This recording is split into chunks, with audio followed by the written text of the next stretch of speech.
has book control? Who has book control? Who has book control? Definitely not me. You can definitely tell that I work with children. Woo.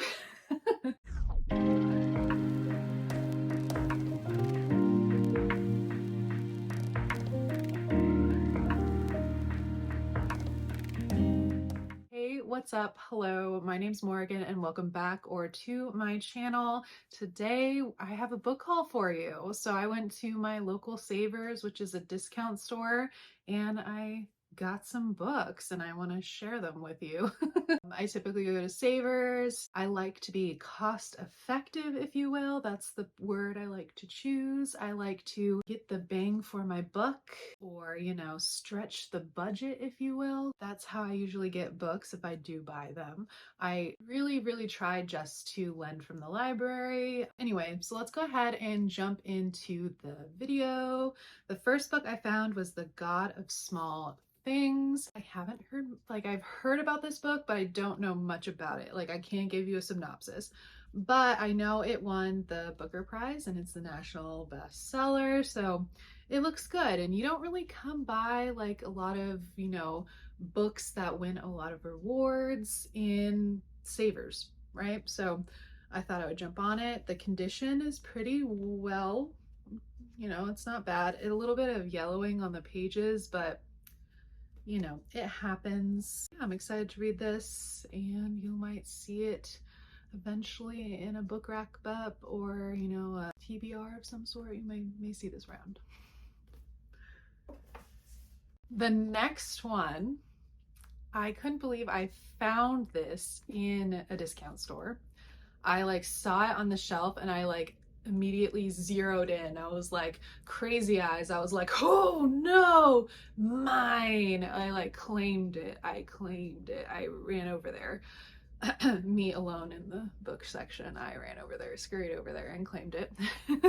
But I found Shaggy Bank, if I'm pronouncing that right. I don't know how to do a Scottish accent or how to pronounce anything in Scots. This is a book, I believe it's written in Scots. I obviously haven't read it yet, but it obviously won a reward. I think it got the the Booker Prize, 2020 Booker Prize, which again, you don't find that many Booker Prize books in a discount store. And it's been on my list because I want to read something in Scots. My game plan is to read this with the audiobook so I can get kind of the full experience, if you will. I have never read anything in Scots. I do okay with accents. I would not say I'm the best, but I can watch Dairy Girls sometimes without the subtitles and be pretty okay.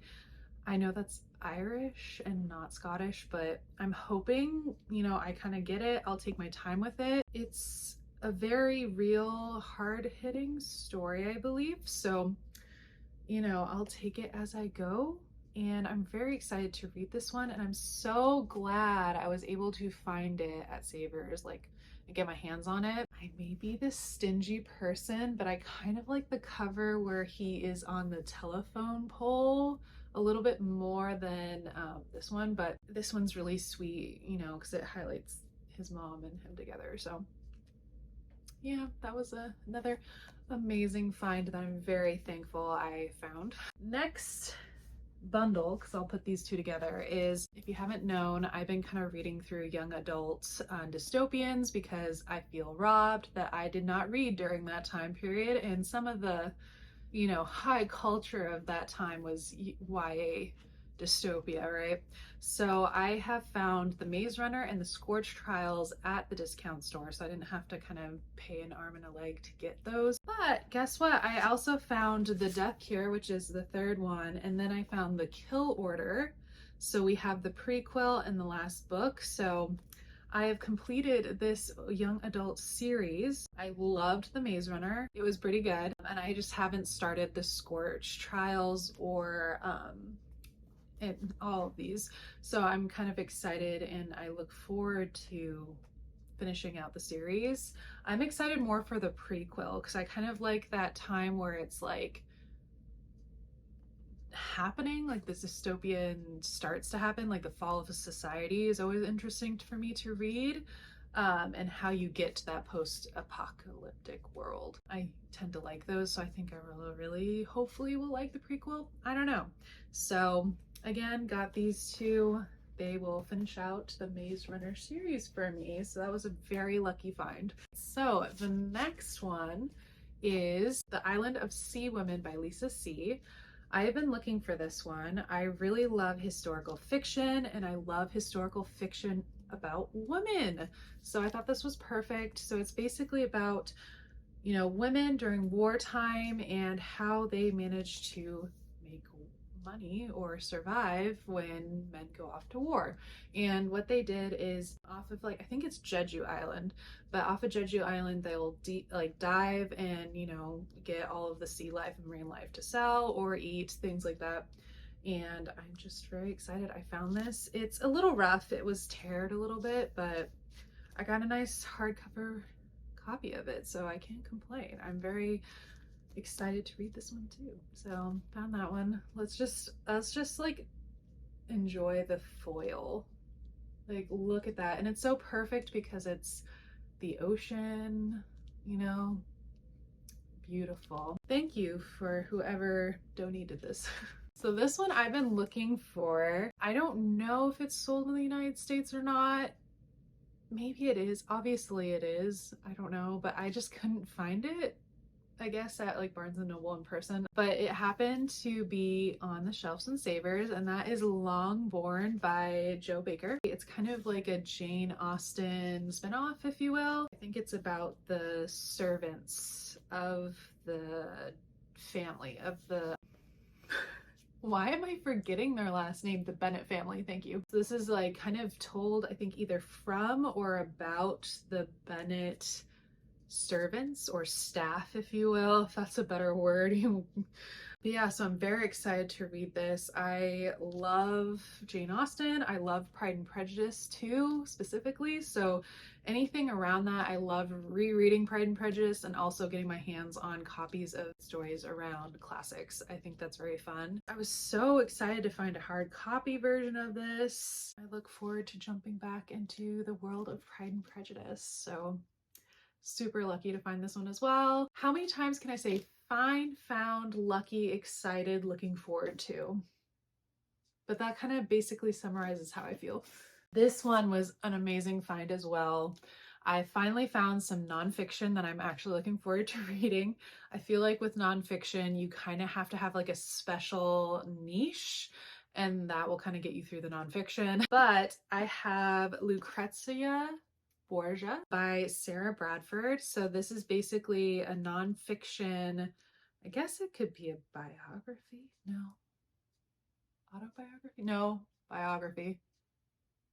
I don't know what it's classified as, but basically it goes over Lucrezia's life, and it's not like a fictional history book or historical fiction. There's a huge reference section in the back of this. I think like a big chunk of it is references because she actually did her research. So this is like supported by literature facts, things like that. It's not just like a made up version of her life. So it is very textbook like. But for me, I find the Borgia era very interesting to study. If you ever seen the TV show, yes, I am a historical fiction, like period piece, period drama, TV and movie show fanatic. So I've watched all of the Borgias, and so I find it very interesting to that family in general. Not that I condone what they've done, but I find it interesting to read about. So I actually really love this, and I've already started it. I'm 100 pages in and I love it so far. It is dry, it is historical, but for me it's not that boring. I really find it interesting, and also again, I love reading about women in history. I think this new wave of writing about women from a more realistic angle, because a lot of literature of the time is very skewed towards a man's perception of a woman. It could be a very negative way of looking at women and the choices that they've made.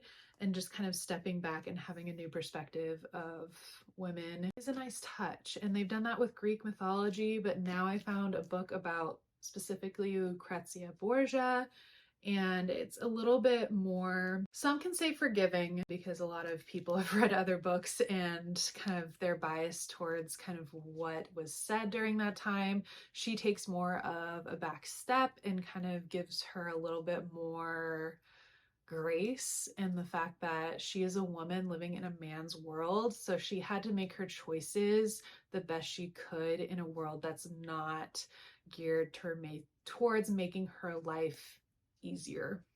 You know, it's a good time. It's a good time. I feel like a student again, but I'm having a lot of fun. This really gets my gears going. I really like reading this type of things. So you'll definitely see this in a wrap up soon since I already started and I'm 100 pages in. That is pretty much all of the books that I found at Savers in this book haul. This book haul was basically spurred on because I was kind of celebrating that got all of my paperwork in for getting my university degrees recognized in Italy so that I can work over there and get a working visa. So I'm pretty happy. I got those in. It's a good time to celebrate.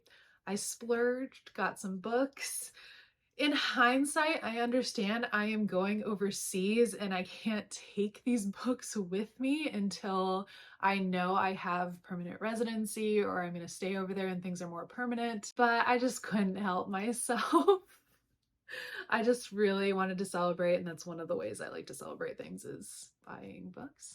Let me know if you found what you found in your discount store shopping. Have you found any good finds at a discount store?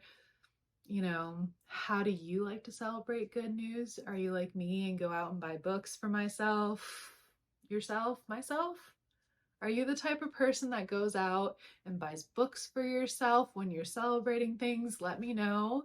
And let me know if you're interested in any of those books that I just showed, or if you have read them and really liked them or didn't. I'd love to hear from you. So yeah, that sums up my book haul. All right. So I'll see you in the next one. Bye.